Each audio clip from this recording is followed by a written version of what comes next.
So I was about 4 years old, I guess. Auntie and Uncle were scuffling spuds. That means taking out the weeds. And it was right up close to the area where this old house was that I'd always had a fascination for. Because I thought I was quite mature, I asked Auntie if I could go up and have a look at the old house. And she said, "Oh yes, you can, but you be very, very careful when you walk on that veranda part, because there are boards missing and there are rotten boards. So you be very, very careful." So I went up there and I stood back and looked at it for a start, and as usual, I was kind of picturing it the way that it might have looked when it was in its prime, because it was far from it. And it housed hay and spuds and all sorts of things in probably the previous 10 years. So anyway, I went up, avoiding all of the nasty spots on the veranda, and there was no actual front door, but where the front door was, of course, there was an opening, so I went through there, ended up in what I knew had to be the kitchen. It had a fireplace in it with one of those, with a shelf with a lacy, well, portion of a lacy designed fringe, you might say, on the shelf, which was, I guess, one of those things they used to always do in that day and age when that house was first built. And I looked around and there was a remnants of a couple of chairs, but all of a sudden it just all seemed to change. And there was this lady there.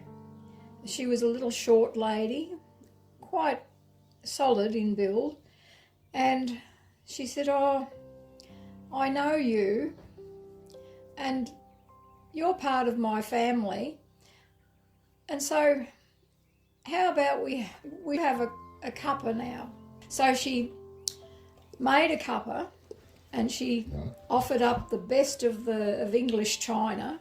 Well, maybe it was Italian china or maybe whatever it was, but anyway, it was really good quality china with a delicate little plate to go with it.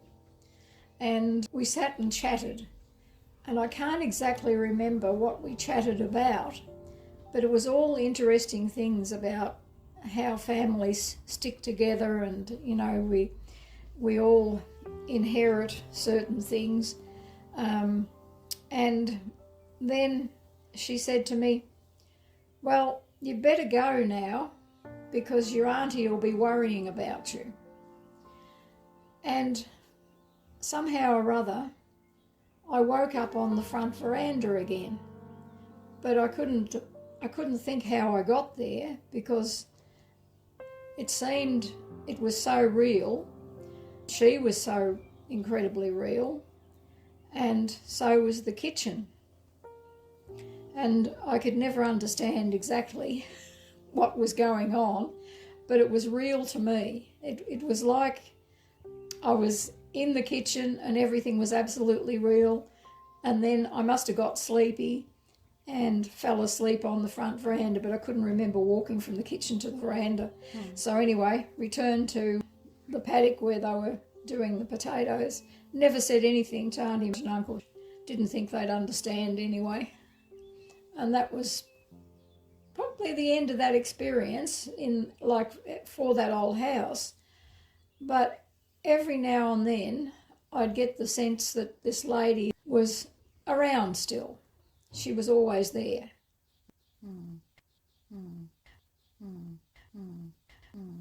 Every now and then, when Auntie and my mother would walk up along the railway line and into the station yard to get the mail and the papers, and there'd be a lady that would join them somewhere along the way, but I'd be busy looking for gemstones, or actually looking for gold in quartz that Uncle Knight, as I called him, had explained to me that often there was gold in quartz.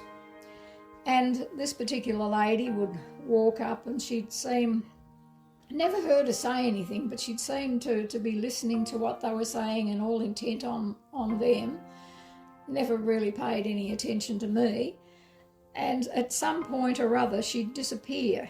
And I used to think she must have gone up one of the little laneways into maybe the churchyard, or maybe the laneway that was almost across from the railway station.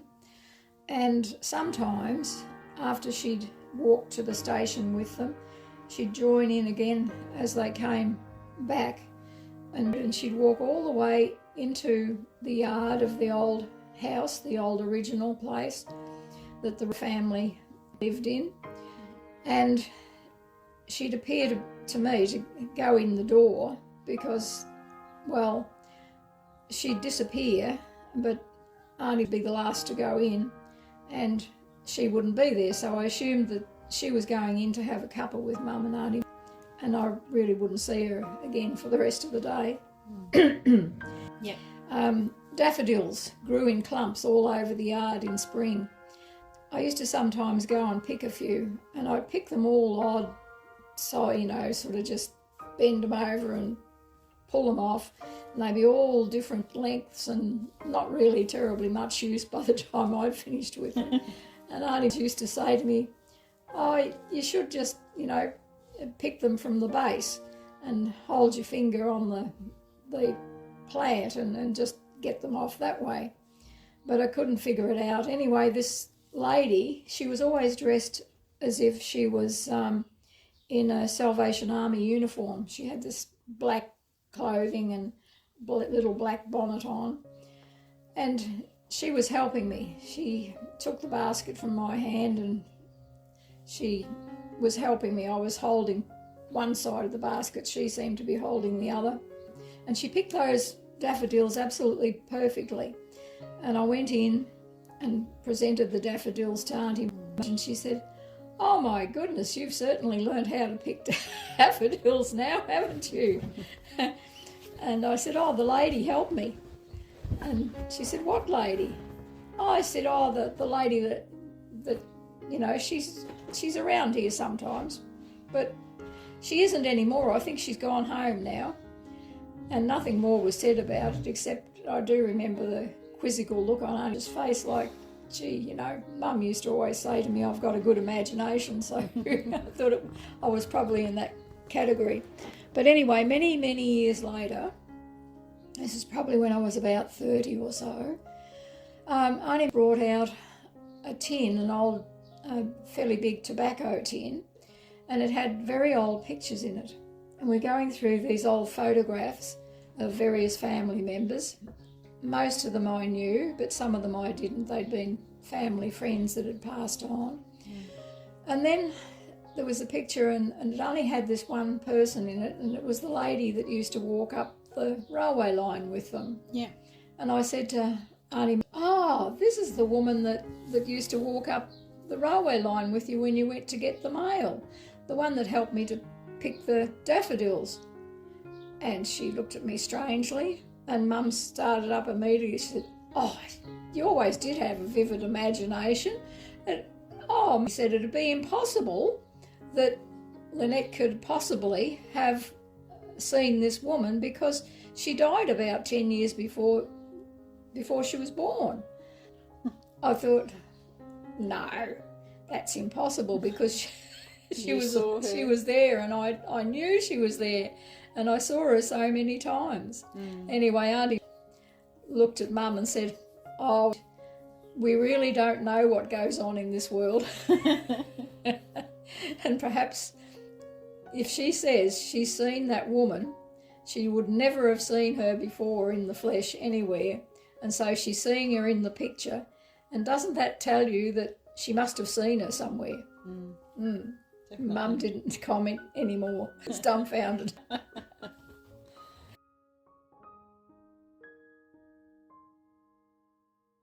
A comical thing about her was that she used to proclaim that she had a feeling every now and then. She'd lose something and she'd have a feeling it was in the kitchen. She'd have a feeling it was in the lounge room. She'd had a feeling that it was under a chair. And we'd have to put up with these feelings for a week sometimes before she found the missing item. But actually she didn't have very much of the intuitive, or at least she didn't want to own up to it. And she used to tell me that I had a vivid imagination. If I seemed to know something that she didn't know and she couldn't work out how I would know it, she would accuse me of just using my vivid imagination. I went to do a massage for my mother, who was in a nursing home, took my massage table, did the whole thing for her. She thoroughly enjoyed her massage, and then it was time to finish, and just as I was about to tell her to sit up, I said to her, "You can sit up now because I'm going to get at least the top half of you dressed first." And she sat up and she looked over at that chair and she had this scowl on her face, and she said, "What does he want? And tell him to get that smirk off his face." And I looked over at the chair and there was nobody there. And then I realised there probably could have been somebody there, so I went and shifted myself a cog or two, and the way I usually do, and asked a question, "Who is in that chair?" And the picture came into my mind, and I realised that it was a man with a beard. He was quite an old man. He was actually her grandfather. I said, "Well, he is actually related to you more closely than he's related to me, Mum, so you can tell him to go away if you want." And she said, "Oh, no, you tell him. You tell him to get out of here and to take that smirk off his face." She did eventually tell him to go. I just thought, well, this is a turnabout, because my mother was a very well-educated woman and everything to her was in black or white. So I got my own back the day that she saw her grandfather sitting on a chair opposite her in the nursing home. She died about 2 weeks after that incident, and it was just, I think, that I realised then that I should be prepared, because she wasn't going to be here for much longer.